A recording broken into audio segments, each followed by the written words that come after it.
Yes, dear. Now, hello, my dear ones. Dear, just because of some disturbance, I have to stop the video. Last video भी अचानक रोकना पड़ा. Now everything is fine and let's start.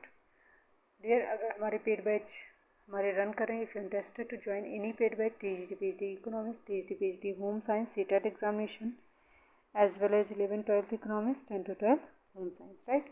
Kindly comment in comment box. I'll add you in my paid batch. And first of all and second, अगर आप channel पे नए हैं please like subscribe and share करना channel को मत भूलिए. So let's start.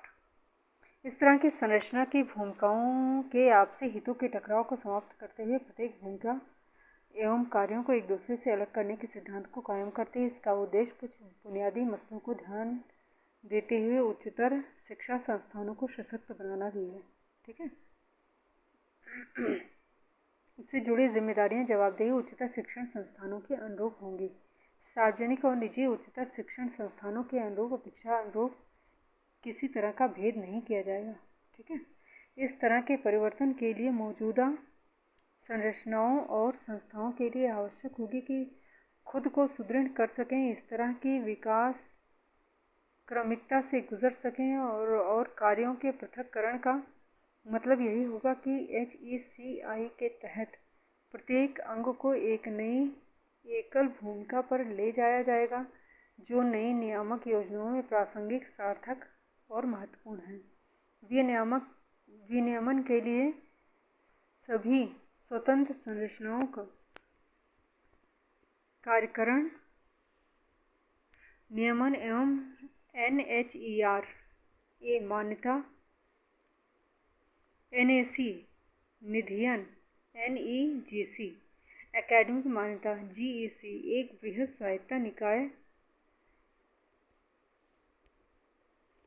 HECI सार्वजनिक प्रकटीकरण नीति पर आधारित होगा जो अपने कार्यों, दक्षता, पारदर्शिता को सुनिश्चित करने के लिए और मानव इंटरफेस को कम करने के लिए अधिक से अधिक प्रौद्योगिकी का इस्तेमाल करेंगे. बुनियादी सिद्धांत यह होगा कि प्रौद्योगिकी के इस्तेमाल से पहचान मुक्त, पारदर्शी नियामक हस्तक्षेप किया जाएगा.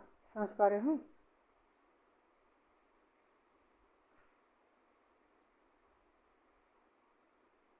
कड़े कदम के साथ कठोर अनुपालन के उपायों को सुनिश्चित किया जाएगा जिसमें अनिवार्य जानकारी के गलत प्रकटीकरण के लिए दंड की सिफारिश भी शामिल है ताकि उच्चतर संस्थानों को न्यूनतम मानदंडों उनके मानकों के अनुरूप बनाया जा सके. HECI खुद इसके 4 अंगों के बीच किसी प्रकार के विवाद का निपटारा करेगा. तो ये बहुत ही इम्पोर्टेंट जो है संस्थान है. ठीक है ना, जो इन चीज़ों के बारे में ध्यान रखेगा. आप इसको प्लीज़ कहीं नोट डाउन कीजिए. ठीक. तो आपका HECI राइट, ये क्या करेगा? ये जो है सारे मतलब प्रॉब्लम, सारे आपके डिस्प्यूट हैं उनको जो है मतलब देखेगा. इसका अपना खुद का एक स्वतंत्र छोटा स्वतंत्र निकाय होगा. उच्चतर शिक्षा प्रसिद्ध सामाजिक सरोकारों वाले विशेषज्ञ शामिल होंगे जो HECI की सत्यनिष्ठा प्रभावी कार्यकुशलता को संचालित करेंगे, इसकी निगरानी करेंगे. HECI के भीतर कार्य निष्पादन हेतु उपयुक्त प्रक्रिया का निर्माण किया जाएगा जिसमें अधिनिर्णय भी शामिल है. नए गुणवत्तापूर्ण उच्चतर शिक्षण संस्थानों को स्थापित करना भी बहुत आसान होगा. साथ ही यह भी सुनिश्चित करना होगा कि ये जन सेवा भाव से दीर्घावधि के लिए वित्त सहायता के साथ स्थापित किए गए हैं. केंद्र और राज्य सरकारों द्वारा बेहतरीन प्रदर्शन वाले उच्चतर शिक्षण संस्थान को अपने संस्थानों का विस्तार करने के लिए मदद मिलेगी और इसकी बड़ी संख्या में छात्रों और संकायों के साथ साथ विषयों और कार्यक्रमों का विस्तार हो सकेगा. उच्चतर शिक्षण संस्थानों का गुणवत्तापूर्ण एवं उच्चतर शिक्षा तक पहुंच का विस्तार करने के उद्देश्य से उसके लिए सार्वजनिक परोपकारी साझेदारी मॉडल भी शुरू किए जाएंगे। ठीक है। शिक्षा के व्यवसायीकरण को रोकना। ठीक, बहुत ही इंपॉर्टेंट चीज़ है ये। नियंत्रण संतुलन से युक्त विविध तंत्र उच्चतर शिक्षा के व्यवसायीकरण को रोक पाएंगे। यह नियामक अभिकरण की प्रमुख प्राथमिकता होगी। सभी शिक्षण संस्थान लाभ के लिए नहीं, संस्था पर लागू लेखा परीक्षा प्रकटीकरण मानक व्यवस्था का पालन करेंगे। करेक्ट। यदि कोई अधिशेष होगा तो उसे शिक्षा क्षेत्र में पुनर्निवेश किया जाएगा। इन सभी वित्तीय मामलों का पारदर्शी सार्वजनिक प्रकटीकरण होगा, जिसमें आम जनता के लिए शिकायत निवारण तंत्र की सहायता ली जाएगी। NAC द्वारा विकसित प्रत्यायन प्रणाली इस प्रणाली के एक पूरक जांच प्रदान करती है और NHERC इसे अपने नियामक उद्देश्य के प्रमुख आयाम के रूप में देखेगा। सार्वजनिक और निजी उच्चतर शिक्षण संस्थानों को इसके नियामक व्यवस्था में बराबर माना जाएगा। नियामक व्यवस्था शिक्षा में निजी परोपकारी प्रयासों को प्रोत्साहित करेगा। सभी विधायी अधिनियमों के लिए सामान्य राष्ट्रीय दिशा निर्देश होंगे, जिनसे निजी उच्चतर शिक्षण संस्थानों की स्थापना की जाएगी। ये सामान्य न्यूनतम दिशा निर्देश ऐसे सभी अधिनियमों को निजी उच्चतर शिक्षण संस्थानों को स्थापित करने में समर्थ बनाएंगे। इस प्रकार निजी और सार्वजनिक उच्चतर शिक्षण संस्थानों के लिए सामान्य मानकों को नियत करेंगे। इन सामान्य दिशा निर्देशों में सुशासन, वित्तीय स्थिरता और सुरक्षा, शैक्षणिक परिणाम प्रकटीकरण की पारदर्शिता शामिल होगी। परोपकार और जनहितैषी मंशा रखने वाले निजी उच्चतर शिक्षण संस्थानों को फीस निर्धारण के प्रगतिशील शासन के माध्यम से प्रोत्साहित किया जाएगा। विभिन्न प्रकार के संस्थानों के लिए उनके प्रत्यायन के आधार पर फीस की एक उच्चतर सीमा तय करने के लिए एक पारदर्शी तंत्र विकसित किया जाएगा, ताकि निजी संस्थानों पर प्रतिकूल प्रभाव न पड़े। यद्यपि तय नियमों और बृहद नियामक व्यवस्थाओं के आलोक में अधिकाधिक छात्रों को फ्रीशिप और छात्रवृत्ति प्रदान करने के लिए निजी उच्चतर शिक्षा संस्थानों को प्रोत्साहित किया जाएगा। निजी उच्चतर शिक्षण संस्थानों द्वारा निर्धारित सभी फीस शुल्क पारदर्शी रूप से और पूरी तरह से बताए जाएंगे और किसी भी छात्र के नामांकन के दौरान इस फीस शुल्कों में मनमानी नहीं होगी। शुल्क निर्धारण की ये व्यवस्था उच्चतर शिक्षा संस्थानों को अपनी सामाजिक जिम्मेदारियों के निर्वहन के साथ कुछ हद तक निवेश की भरपाई सुनिश्चित करनी होगी। उच्चतर शिक्षा संस्थानों के लिए प्रभावी शासन और नेतृत्व।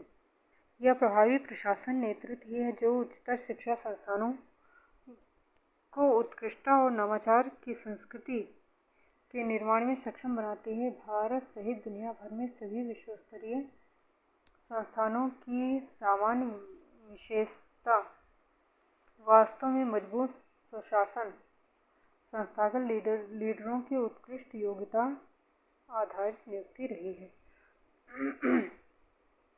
ग्रेडेड प्रत्यायन या ग्रेडेड स्वायत्तता की एक उत्तम प्रणाली के माध्यम से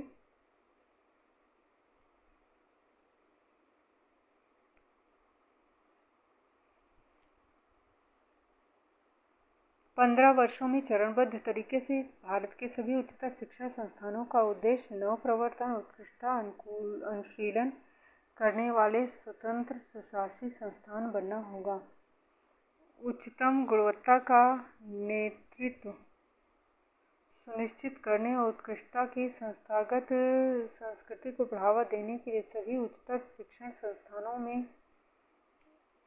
उपाय किए जाएंगे। इस तरह के कदम के लिए तैयार संस्थान को उपयुक्त ग्रेडेड प्रत्यायन प्राप्त होने पर सक्षम और समर्पित व्यक्तियों जिनमें सिद्ध क्षमताएं और प्रतिबद्धता एक मजबूत नींव होगी के समूह से मिलकर बोर्ड ऑफ गवर्नेंस बीओजी स्थापित किया जाएगा।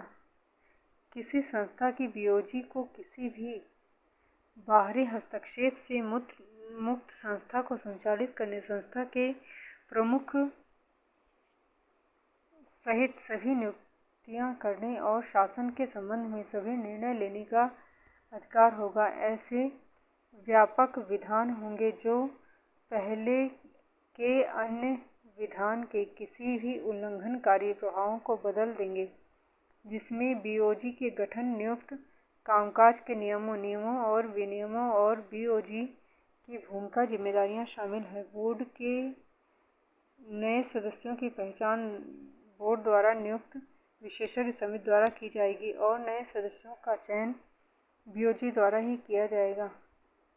सदस्यों का चयन करते समय इक्विटी के विचारों का भी ध्यान रखा जाए। यह परिकल्पना की गई है कि इस प्रक्रिया के दौरान सभी उच्चतर शिक्षण संस्थानों को प्रोत्साहन, समर्थन, सलाह दी जाएगी। इनका उद्देश्य 2035 तक स्वायत्त बनाना, ऐसे सशक्त बीओजी का गठन करना होगा। समझ रहे हो?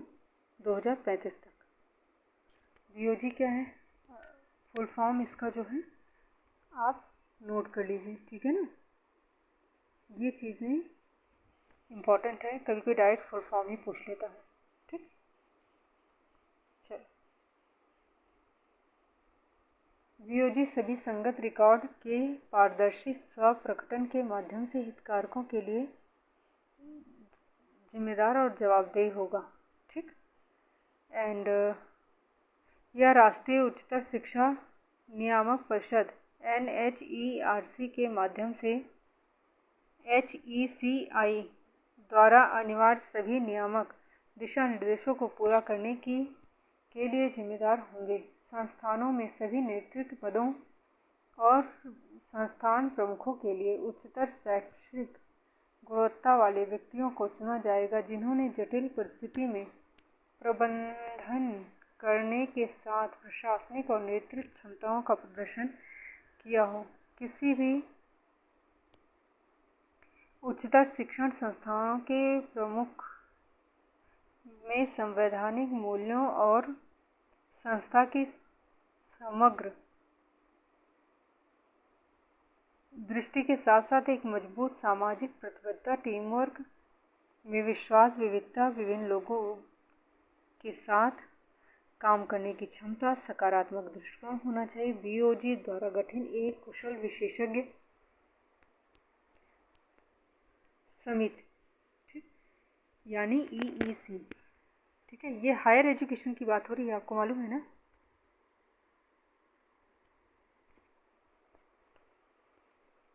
EEC के नेतृत्व में कठोर, निष्पक्ष और योग्यता आधारित और क्षमता आधारित प्रक्रिया के माध्यम से चयन बीओजी द्वारा किया जाएगा। ठीक,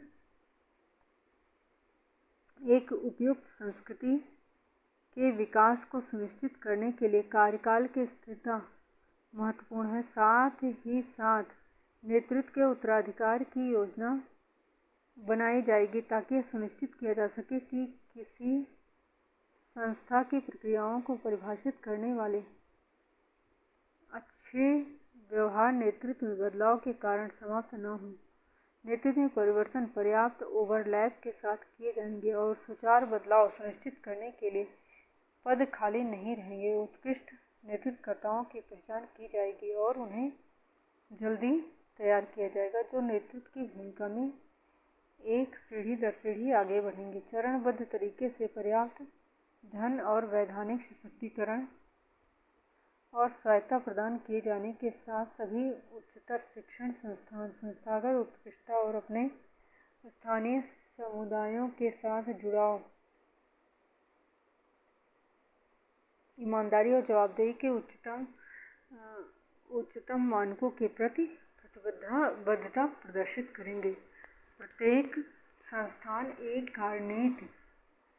कार्यनीतिक संस्थागत विकास योजना बनाएगा, ठीक है, जिसके आधार पर संस्थान अपनी पहलों को विकसित करेंगे, अपनी प्रगति का जो है आकलन करेंगे, उसमें निर्धारित लक्ष्यों तक पहुंचेंगे और आगे की सार्वजनिक निधियन के लिए आधार बन सकेंगे।